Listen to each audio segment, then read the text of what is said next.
Ellos no tienen voz, pero sí tienen quien hable por sus derechos. Desde Puebla, México y el mundo, llegan las historias que nos recuerdan que el bienestar animal no es una moda, es una responsabilidad.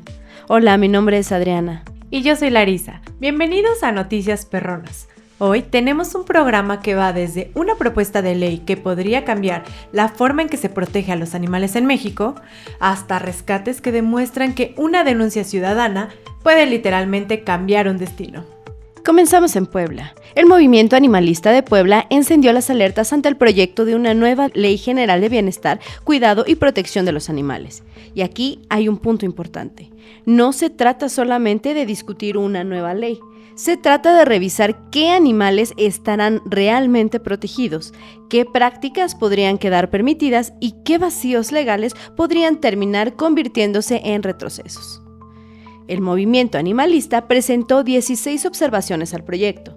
Entre sus principales preocupaciones está la posibilidad de que la legislación permita realizar pruebas de laboratorio con animales desde el nivel de educación media superior. El movimiento animalista de Puebla pidió que se elabore un nuevo dictamen. La exigencia es que si México va a construir una legislación nacional en materia de bienestar animal, esta no deje especies desprotegidas ni espacios ambiguos que puedan ser aprovechados para normalizar prácticas que deberían estar claramente reguladas. Y aquí vale la pena detenernos. Una ley de bienestar animal no debería medirse solamente por lo que dice proteger. También debe revisarse por aquello que podría dejar fuera, porque cada vacío legal puede convertirse en la puerta abierta al abuso. La discusión apenas comienza y será fundamental que las organizaciones animalistas, especialistas, autoridades y sociedad civil participen en ella. Porque proteger a los animales no puede ser una declaración bonita. Tiene que estar escrito en la ley y tiene que poder aplicarse. Una denuncia ciudadana puso a salvo a 13 perros. La historia ocurrió en la colonia Villaverde, segunda sección, en Puebla. La Fiscalía General del Estado de Puebla realizó una diligencia después de recibir un reporte sobre perros que presuntamente se encontraban en condiciones de abandono y desnutrición. Cuando las autoridades ingresaron al inmueble, confirmaron que los animales se encontraban en condiciones inadecuadas y los rescataron. Fueron 13 caninos, todos mestizos. Después del operativo quedaron bajo resguardo de distintas instancias de bienestar animal. Ahí recibirán atención médica, alimento y cuidados. El caso también tiene una vertiente legal. Nahum N. es investigado por su probable responsabilidad en un delito contra los animales. La Fiscalía informó que dará seguimiento a la investigación. Y hay algo que vale la pena destacar. Este rescate comenzó con una denuncia. Una persona vio una situación que le pareció inaceptable y decidió reportarla. Eso puede parecer un gesto pequeño, pero para estos 13 perros significó salir de un lugar donde estaban en condiciones inadecuadas y tener una segunda oportunidad. Por eso, cuando hablamos de denunciar el maltrato animal, no hablamos solamente de llenar un formulario o hacer una llamada. Hablamos de intervenir cuando alguien más no puede hacerlo por sí mismo. Esta vez fueron 13 colitas. 13 animales que ahora tienen la oportunidad de recuperar su salud y, con suerte, encontrar una vida digna, porque denunciar sí puede salvar vidas. Ahora nos trasladamos a Tehuacán, Puebla. Y esta historia duele especialmente porque ocurrió en el lugar que debería representar seguridad, el hogar. Un gato de aproximadamente 1 año de edad fue asesinado a balazos dentro del patio de su vivienda, en la colonia Zaragoza, ubicada en el centro de Tehuacán. Los hechos ocurrieron el pasado 23 de julio. De acuerdo con la denuncia difundida por TAC, una protección al entorno AC, la familia salió de su casa durante aproximadamente 1 hora para realizar algunas compras. Cuando regresaron, encontraron al gatito sin vida. Tenía heridas de bala en la cabeza y en otras partes del cuerpo. La familia asegura que el animal no salía a la calle, vivía dentro de la vivienda, dormía ahí y se encontraba dentro de la propiedad cuando fue atacado. De acuerdo con la información difundida por la organización, los disparos habrían sido realizados con un rifle desde una propiedad cercana hacia el patio de la casa. Y eso abre una segunda preocupación, porque no solamente estamos hablando de un presunto acto de crueldad contra un animal, también estamos hablando del uso de un arma de fuego en una zona habitacional.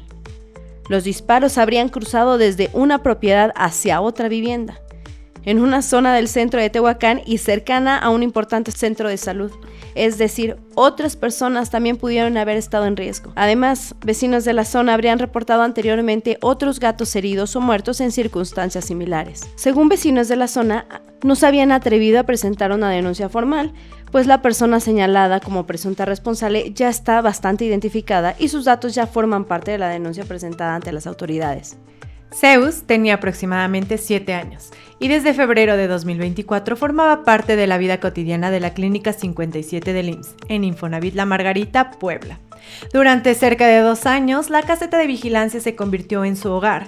Los guardias lo cuidaban, los trabajadores lo conocían, los vecinos convivían con él y para muchos derechohabientes, Zeus simplemente era parte del paisaje cotidiano, hasta que ocurrió el accidente. El pasado 6 de agosto, alrededor de las 10:30 de la noche, Zeus fue atropellado sobre la avenida Fidel Velázquez.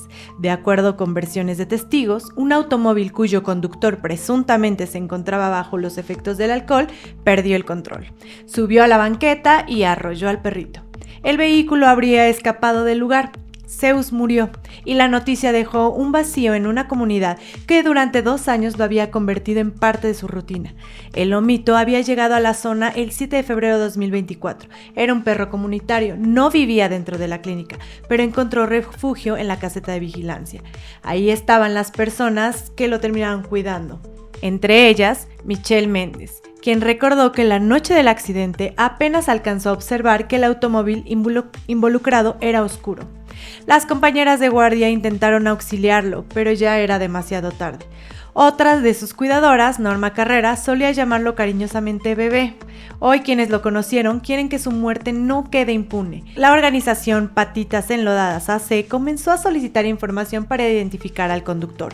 Buscan videos, fotografías, grabaciones de cámara de seguridad, placas, testimonios o cualquier elemento que pueda ayudar a esclarecer lo ocurrido. Nos vamos ahora hasta Ciudad Acuña, Coahuila. Una familia vivió un episodio de violencia dentro de su propia casa y después descubrió que 2 de sus gatos habían sido asesinados. De acuerdo con el testimonio de Julieta, ella dormía junto a sus hijos de 3 y 8 años cuando 2 jóvenes irrumpieron en su domicilio. Uno de ellos presuntamente la amenazó con una navaja en el estómago mientras exigía un supuesto teléfono celular. La mujer logró hacerlos huir al gritar que venía la policía, pero el episodio no terminó ahí. Los jóvenes comenzaron a lanzar piedras contra la vivienda de Julieta y también contra la casa de algunos vecinos. Fue después de esto cuando la familia descubrió una escena todavía más dolorosa. 2 de sus gatos habían sido asesinados y mutilados. Les cortaron la cabeza y la cola.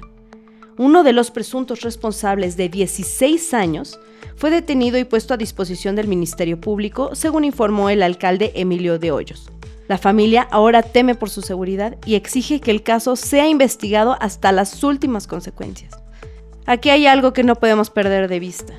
Cuando la violencia entra a una casa, no solamente afecta a las personas, también alcanza a los animales que viven ahí. Los gatos no fueron espectadores de un conflicto, fueron víctimas, y para una familia que los consideraba parte de su hogar, la pérdida se suma al miedo y al trauma provocado por la irrupción de personas armadas en su domicilio. La investigación tendrá que determinar las responsabilidades correspondientes, pero este caso vuelve a recordarnos algo muy incómodo. La violencia contra los animales también tiene consecuencias profundas en las familias y comunidades. La cabalgata inaugural de la Feria Regional del Queso y la Manzana en Nuevo Ideal, Durango, terminó con un accidente. Durante el recorrido, un caballo se desbocó. El animal terminó impactándose contra un automóvil que se encontraba estacionado. Tanto el caballo como su jinete resultaron lesionados. De acuerdo con reportes extraoficiales, el jinete habría sufrido una fractura en una pierna y fue trasladado a un hospital. El caballo, por su parte, sufrió cortaduras provocadas por los vidrios rotos. Las lesiones fueron descritas como menores. Hasta el momento de la información disponible no existía un reporte oficial detallado sobre la evolución de ambos, pero las lesiones pueden quedarse. Ahora vamos a la Ciudad de México. Un video grabado en la estación Politécnico de la línea 5 del metro provocó cuestionamientos en redes sociales. Las imágenes muestran a un policía retirando a un perro que, de acuerdo con los reportes, habría ingresado a la estación buscando resguardarse de la lluvia. El animal habría chillado mientras era jalado para retirarlo de las instalaciones. Y aquí tenemos que hacer una precisión. Sí, un perro no puede permanecer cerca de las vías ni ingresar a determinadas áreas del metro. Existe un protocolo de seguridad. El personal debe impedir que un animal pueda ponerse en riesgo o provocar un accidente. Eso es completamente entendible. Pero hay otra parte de la historia. Retirar a un animal de una zona peligrosa no debería significar lastimarlo, ni provocarle miedo innecesariamente. El Metro de la Ciudad de México ha realizado jornadas de adopción y actividades relacionadas con el bienestar animal. Incluso ha promovido la convivencia con perros rescatados dentro de sus instalaciones. Por eso el cuestionamiento es de congruencia. Si una institución pública habla de bienestar animal, también debe garantizar que su personal esté preparado para actuar correctamente cuando un animal aparezca en sus instalaciones. No se trata de permitir que los animales entren a zonas peligrosas, se trata de saber cómo retirarlos sin causarles daño. El pasado 10 de agosto, un terremoto de magnitud 7.4 ocurrió esta vez en Colombia. Provocó muerte, personas heridas, viviendas destruidas y también dejó a miles de animales sin hogar. Entre ellos estaba Sasha. La perrita salió corriendo aterrada durante el sismo y durante varios días estuvo perdida, hasta que regresó sola. Volvió a lo que alguna vez había sido su casa, pero el lugar ya no era el mismo. Había escombros, había destrucción y entre todo aquello, Sasha encontró los restos de su camita y se acostó sobre ellos. Es una imagen difícil de olvidar, porque para nosotros quizá eran solamente restos, para ella podían seguir representando su hogar. El terremoto dejó una enorme estela de destrucción y cuando hablamos de desastres naturales, naturalmente pensamos primero en las personas, pero los animales también pierden sus casas, también se separan de sus familias, también se asustan, también resultan heridos y muchos terminan en la calle, refugios o zonas de riesgo. La historia de Sasha es una de esas historias que conmueven, pero también nos recuerdan algo muy importante. Los animales deben formar parte de los planes de emergencia, porque cuando ocurre una tragedia, ellos también lo pierden todo y muchas veces dependen completamente de nosotros para poder regresar a casa. Seguimos en Colombia. El pasado 10 de agosto, con el sismo de magnitud 7.4 que sacudió al país, miles de personas buscaban ponerse a salvo. Un equipo veterinario tomó otra decisión: quedarse. La clínica CIMEVET permaneció junto a los animales que se encontraban hospitalizados. El equipo ayudó a calmarlos y trabajó para sacarlos de la clínica de manera segura. Las imágenes se volvieron virales, y quizá lo más poderoso de ellas es que no muestran algo extraordinario, muestran algo que debería ser fundamental: responsabilidad. Cuando un animal está bajo nuestro cuidado, somos responsables de protegerlo, especialmente cuando tiene miedo, especialmente cuando está enfermo, y todavía más cuando ocurre una emergencia. Los animales hospitalizados no podían decidir por sí mismos qué hacer. Dependían completamente de las personas que estaban ahí, y el equipo de CIMEVET decidió permanecer con ellos. En medio del caos hubo empatía, en medio del miedo hubo responsabilidad, y en medio de una emergencia hubo alguien que recordó que los pacientes de 4 patas también necesitan ser puestos a salvo. La respuesta en redes sociales fue enorme, y se entiende, porque estas historias también son necesarias. No todo lo que contamos aquí tiene que ser una tragedia. A veces también necesitamos recordar que hay personas haciendo las cosas bien. Hay pasajeros que reservan con anticipación, otros llegan 5 minutos antes, y luego está este lomito, que decidió que él podía resolver su transporte por cuenta propia. El protagonista de esta historia llegó solito en un Uber. Sí, un perro pidió su viaje, o al menos eso parece. Lo mejor vino cuando llegó a su destino. El lomito puso una cara de absoluto ofendido, como si estuviera diciendo: ¿y por qué me mandaron solo? Su dueña, Aileen, contó que probablemente el perro pensó que lo iban a dejar. Y aquí viene la parte buena: el conductor aceptó el viaje aunque no se trataba de un servicio Uber Pet. Además, se encargó de llevarlo y cuidarlo durante el trayecto.